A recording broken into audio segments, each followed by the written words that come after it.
How do I scale with speed without fear of fulfillment falling apart? Brett, if I was afraid of fulfillment, I would hire today for fulfillment.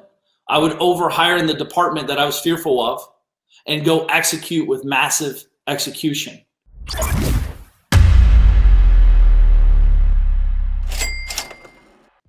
The reason most people don't scale is because they're trying to scale with what they have. That's where you got to start. But the problem with scaling like that, you're scaling chaos. It's going to be chaotic, by the way. There's no other way. There's no other way because it's new. It's pushing the boundaries. It's limits. You got to start understanding how to source cash, how to source product, how to source people. It's a different cadence. It's a different responsibility. It's different actions. But if I'm worried about fulfillment, I'm beefing up my fulfillment department. I'm going to invest in people. I'm not even going to make more money. You're going to actually probably lose money if that's what's scaring you. You're going to lose money. And not only that, here's what I'd say. Expectations. What's your expectation? As long as the expectations are in alignment. Hey team, I'm doubling down on budget. We're going to double up our efforts and we're still going to fail. But what that means is we're going to drop the ball here and there. Customers are going to be pissed. But when they get pissed, what do we do about it? That's where the magic will happen in growth. I can go in there and have a great conversation with the individual. I can apologize. You guys understand one of the best things you could do in your business is to say, I'm sorry, we fucked up. With that said, I want to make it right because I care about you. My job is not to, I don't make a business by screwing up every day, but you fell through the cracks somehow. The truth is, Johnny, we've been building this company. We're a small mom and pop operation, and we 200-folded our company in the last 90 days. And I want to say thank you for that, but I dropped the ball with you. So what I'd like to do is not only just give you a full refund, but send you your product. All I ask is that you give me another shot. How many fucking people are going to keep doing that? They're going to come back forever at that point. But most aren't willing to do it.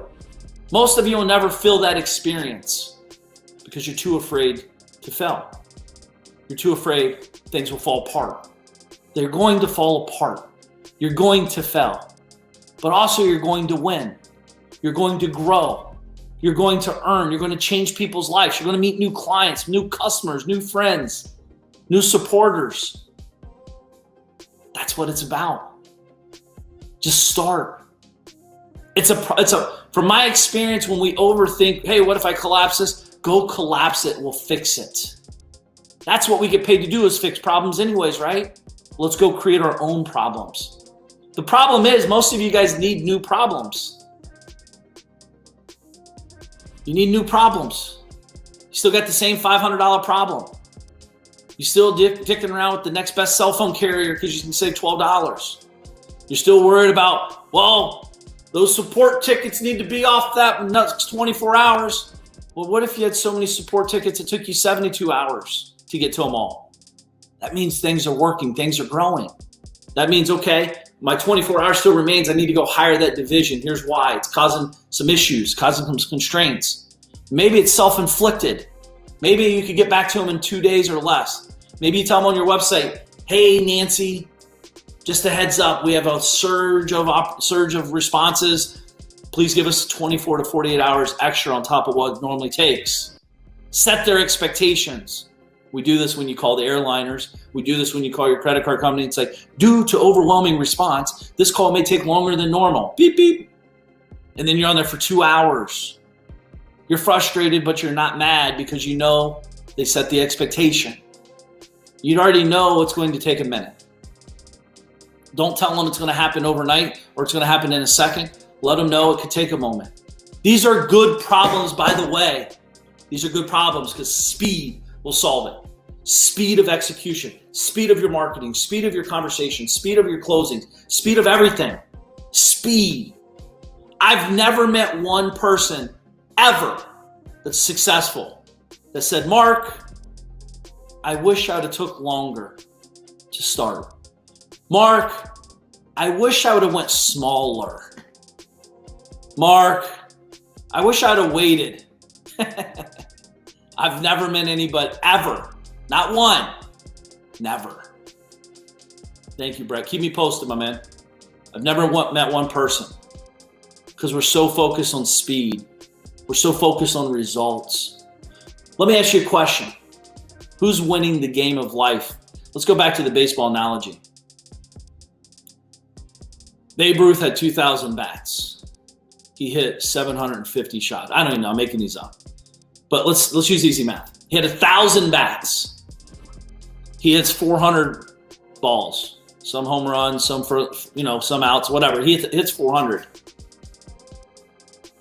Then you have the other guy, whoever, Lou, let's call him. He had 100 bats. And he hit 50 of those 100. One's at 40%. One's at 50%. Who's better? Who's more successful? Who's more remembered? Who's doing more with their life? Who's getting more out of their life? It'd be Babe Ruth. And he's at a 40% batting average. See, the thing is, he hit 400. He'll make a bigger impact having 400 wins than to have 50 wins. Even if the fucker had 100 shots and he hit it 100 times, he's 100%, he's failing miserably because he only has 100 and he's not willing to fail. That's why he keeps stepping up the bat, because he knows he can win. So therefore he's failing, in my opinion. See, the thing is we're so focused on the micro moment. In business, it's not about the micro moment, it's about the big picture. Sometimes it looks like a loss today, but it could be a massive win in the future. How do you interpretate the data? I'm going to fail today, miserably, on a lot of things. I'm also going to win today on some things. And I'm going to have an in-between on a lot of other things. But either way, I'm going to wake up tomorrow hungrier than ever, more excited than ever, and I'm going to execute with massive speed. And I'm going to repeat the process 7 days a week, 365 days a year, and 366 on leap year. It's what we do. It's what winners do. It's what successful people do. So you guys all see the winners. Very few will talk about the losers. I'm an open book about it all. The truth is, the losers make me a better winner because I respect it more. I appreciate it more. It's kind of like when you almost drown. I've almost drowned before when I was a kid. I respect the water for what it is. It's a very powerful tool, very, very powerful source. You see people out there just lollygagging around in the water like it's no big deal.